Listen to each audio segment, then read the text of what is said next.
Es posible que haya gente mirando cómo puede trabajar en el mercado laboral con Java y haya consultado si tiene que empezar con Spring o con Jakarta, o más bien con qué debería hacer su próxima aplicación. Como yo no soy developer advocate de nada, voy a dar mi respuesta favorita, que por otra parte es la más aburrida hoy en día, y es depende. Ambas tecnologías, tanto Spring como Jakarta, se pueden utilizar para hacer aplicaciones de Java Enterprise, es decir, de Java web o de Java para servidores. Puedes hacer con esto aplicaciones que trabajan con bases de datos, aplicaciones web, APIs REST, APIs SOAP y todo ese tipo de cosas. Tanto Spring como Jakarta te van a proporcionar tecnologías parecidas para cumplir los mismos propósitos. Tanto con Spring como con Jakarta puedes hacer un monolito que use HTML para servir una página web, o puedes hacer una API REST que te permita luego consumirla con cualquier otro cliente, como por ejemplo una aplicación de escritorio o una aplicación web o una aplicación para móvil. Puedes interactuar con bases de datos, puedes activar mecanismos de seguridad para asegurarte de que haya recursos que solo pueden ser accedidos por personas concretas, puedes ejecutar trabajos por lotes. En definitiva, todas estas tecnologías te van a proporcionar su conjunto de servicios que, si los miras desde lejos, tal vez muy de lejos, son equivalentes entre sí, es decir, sirven para exactamente lo mismo. Lo que pasa es que evidentemente son incompatibles entre sí. Por lo tanto, yo lo que quiero contarte en este vídeo son las principales diferencias. Por un lado tenemos Jakarta, ¿vale? Jakarta es el nuevo nombre de lo que antes era conocido como Java E, ¿vale? Que es un conjunto de tecnologías que sirven para hacer aplicaciones distribuidas y web y enterprise utilizando el lenguaje de programación Java. Como por ejemplo JPA, ¿vale? Ya hablamos en su momento de que al fin y al cabo Jakarta pues son tecnologías independientes que cuando se juntan pues conforman toda un stack, como por ejemplo JPA o JSP o JSTL o JAX-RS o JAX-WS, ¿vale? Que en definitiva son tecnologías que sirven, por ejemplo, para interactuar con bases de datos, para hacer aplicaciones con HTML, para hacer como macros con JSP, para hacer APIs REST. Tienes Jakarta Security, tienes Jakarta MVC, ¿vale? O sea, tienes un montón de tecnologías que sirven para hacer tu próxima aplicación web con Jakarta. ¿Cuáles son las ventajas de utilizar Jakarta? Pues por un lado que te va a permitir trabajar con un stack muy portable, porque hay muchísimas implementaciones y muchísimas bibliotecas equivalentes, y mientras cumplan con los estándares tú puedes cambiarla o desplegarla en otra parte y va a seguir funcionando.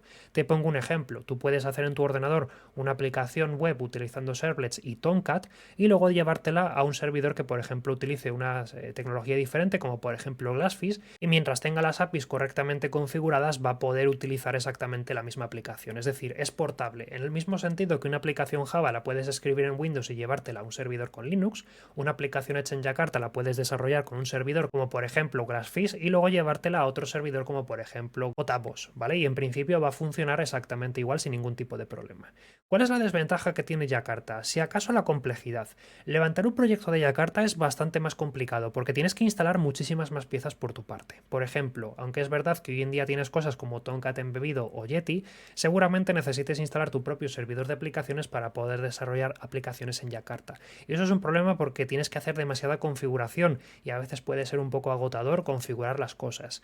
Es verdad que casi cualquier IDE, como por ejemplo NetBeans o Eclipse y seguramente también JetBrains, te permite, a base de hacer clics, crear un proyecto con un asistente que ya te viene con casi todo configurado para que no pierdas la cabeza montando cosas. Pero de por sí, desde cero, crear un proyecto de Jakarta requiere instalar demasiadas dependencias a mano prácticamente.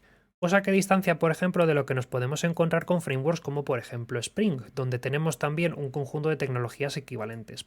Por ejemplo, nosotros tenemos cosas como Spring Data para interactuar con bases de datos, o Spring MVC para hacer aplicaciones web MVC, o Spring Web Framework para hacer aplicaciones web, o Spring Batch para hacer trabajo por lotes, o Spring Boot, que es una de las más importantes, que sirve precisamente para no complicarse la vida desplegando luego aplicaciones hechas con Spring. Es decir, tiene su propio conjunto de tecnologías bastante parecidas a las de Jakarta, con la ventaja de que levantar un proyecto de Spring Boot es muchísimo más fácil que desplegar un proyecto de Jakarta, y ese de hecho es su punto fuerte y la razón por la cual está tan extendido, porque es muy fácil de iterar.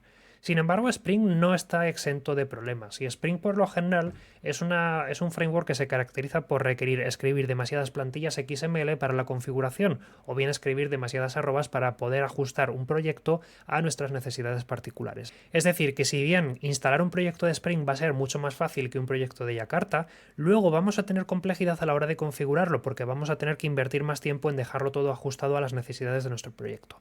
También existen plantillas que podemos utilizar como Spring Startup Start para ir más rápido, pero en general de tener que pasar un buen rato ajustando arrobas no nos va a quitar tiempo nadie, porque vamos a tener que invertir tiempo en dejarlo todo listo para nuestro proyecto. Pero en definitiva, tenéis que entender que ambas tecnologías se siguen utilizando, ¿vale? Spring no ha matado Jakarta. Jakarta está más vivo que nunca, de hecho, gracias a todo lo que ha ocurrido en los últimos años con el cambio de nombre y gracias a tecnologías como Microprofile. Pero sin embargo, ambas se complementan bastante bien, por lo tanto, cuando hagas tu próximo proyecto en Java tienes que decidir qué cosas me van a venir bien si las hago con una o las hago con otra, y a partir de ahí puedes tirar con un conjunto de tecnologías o con otra. Espero que este vídeo te pueda aclarar algunas intenciones. Si es así, dale al botón me gusta, por favor, para ayudar a próximas personas que tengan la misma duda que tú y que vengan a través del buscador. Nos vemos en próximos vídeos. Un saludo y hasta luego.